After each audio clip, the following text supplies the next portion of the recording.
lingot d'or en fusion, ardoise sillonnée d'éclairs, peinture de la nuit, maîtresse du silence, écoute ma prière. La porte incandescente découpée laisse apparaître le fil d'une secrète et fragile clarté, un sfumato qui tente d'effacer l'obscurité par une lueur diffuse. Mytho, efforce-toi de trouver le chemin en grave jaune. Il y a des obstacles, les noirs, les rouges, les ocres, les bleus pastels traversés d'empreintes en lévitation qui se détachent du métal surchauffé.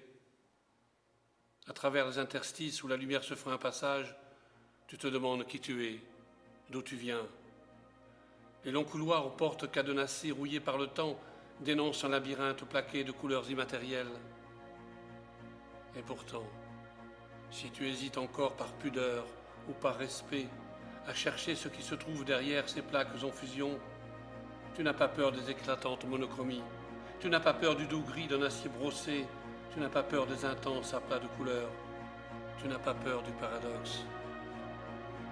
Au fond, l'artiste, tu n'as peur de rien, seulement de ta solitude.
transformer, vous allez voir.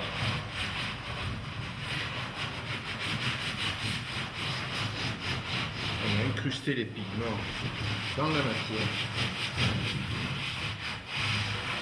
On va passer dessus maintenant en rouge.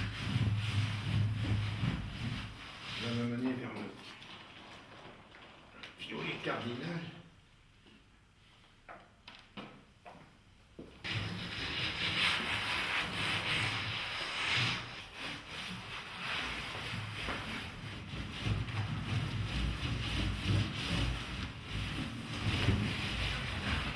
Regardez là, ici, là, ce passage là, est beau.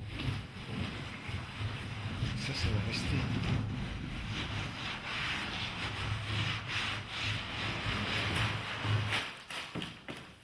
Un petit peu trop. Tout compte fait, c'est pas si mal que ça la vérité.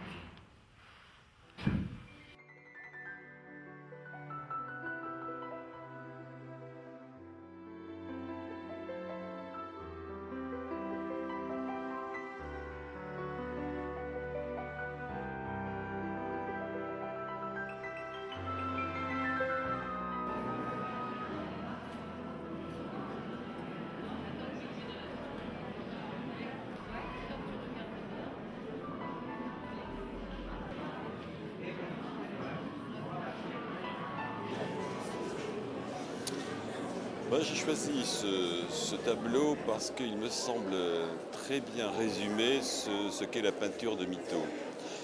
C'est une peinture de la substance d'abord, du surgissement et du rayonnement. Peinture de la substance parce que d'abord la matière est forte, elle est très présente.